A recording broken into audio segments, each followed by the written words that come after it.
Want to know how to rise from nothing to a financial giant? Chris got a finance sales internship with language skills, but wasn't happy. Because he just found out that during the next 6 months of internship, there would be no salary, and he had to compete with 19 high achievers for the only full-time Chris, who is currently broke. This isn't just a huge test, but a gamble for their future. If he fails, he and his kid might end up living on the streets. Though the risks are huge, he decides to go all in for the life he dreams of, because he can never forget. One day, passing the stock exchange, he found a red sports car and curiously asked 2 questions. What do you do? I'm a truck driver heading to school to drive trucks. You don't need to do that. You should be dealing with numbers and people instead. You need to step it up. As the driver sped off, Chris' mood brightened up like the sun. At that moment, hope sparked in his heart, and Chris dreamed of becoming a stockbroker. Although he only has a high school diploma, his math grades have always been stellar. Maybe this time he could hit the jackpot. However, his bright idea was met with sarcasm. Although this idea was quite unrealistic, he still found it hard to accept his wife's tone. His wife was even harsher, mercilessly berating his inadequacy and blaming him for the family's misfortunes. Chris had nothing to say in response. 2 years ago, Chris invested all savings in stock market scanners and paid a fortune for SF exclusive rights.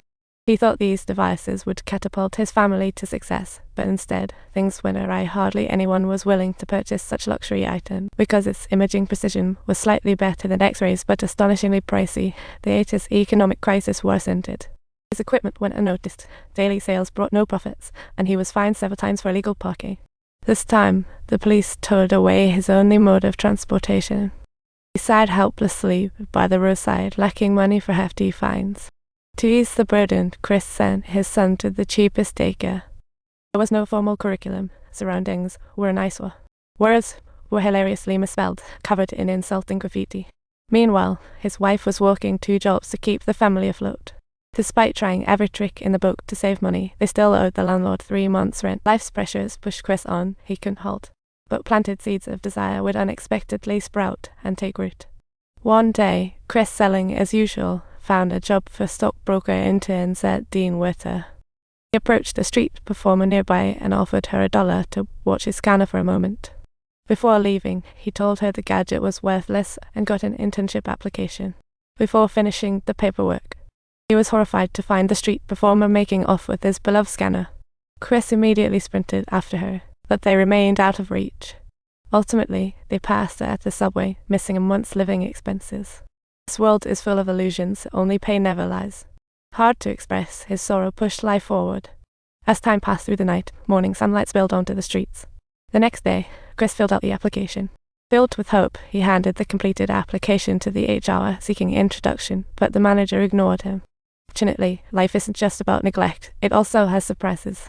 The street performer who stole his scanner. This time, she came back into Chris' view, and he ran after her, desperately claiming his ownership, ignoring the passing cars and the bewildered stares of pedestrians. Luckily, just before the bus took off, he retrieved what was rightful, but was getting it back really a surprise. Seeing her husband return empty-handed once more, this time with an extra scanner, his wife was filled to the brim with disappointment. Their intimate bond trembled on the brink. Her former love turned to silent frustration. Chris sought to win back his wife, reassuring her all would be well, but she wasn't buying it. Clearly, his wife had lost all faith in him. That night, Chris found himself alone in the living room, lost in a Rubik's. This was America's hottest 1981 toy, but few could solve it. Even SF state math professors needed 30 minutes. For Chris, it was easy. His life turned around thanks to the Rubik's Cube. For a month, he waited downstairs daily for the HR finally catching her. But she rushed to a Noah's Ark conference. Chris lied, saying he was too. They shared a taxi. In the cab, Chris went on and on about himself, while the manager was completely preoccupied with the Rubik's Cube. I can do it, but no one else can. His rambling left Chris rather puzzled. Give it to me. The manager impatiently handed the cube to Chris to explain. The driver sensed something was wrong and slowed down, captivated by the cube. In the manager's astonishment, Chris solved the first phase quickly. Halfway through, Chris solved 2 more sides. By destination, they knew they were closer. Under 2 Rubik's Cube enthusiasts witness, Chris completed it in 23 minutes, and the manager noted his name. The manager couldn't believe it and silently remembered Chris' name. She might have been so shocked that she forgot to pay the fare. Looking at the climbing fare and the $5 left in his wallet, Chris had a bold idea. The traffic light, he jumped out, skipped the fare when the driver was looking, but halfway, realized he left the scanner in the passenger seat. He broke free from the driver, apologizing repeatedly as he ran.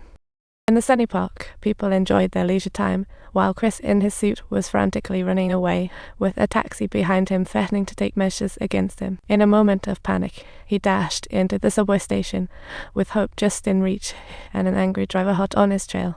He couldn't afford to stop running, fearing that. Fortunately, he squeezed on just before the subway doors closed, leaving the bulky scanner behind. If you enjoyed this story, don't forget to subscribe to my channel, hit that like button, and join me in chasing the next financial miracle.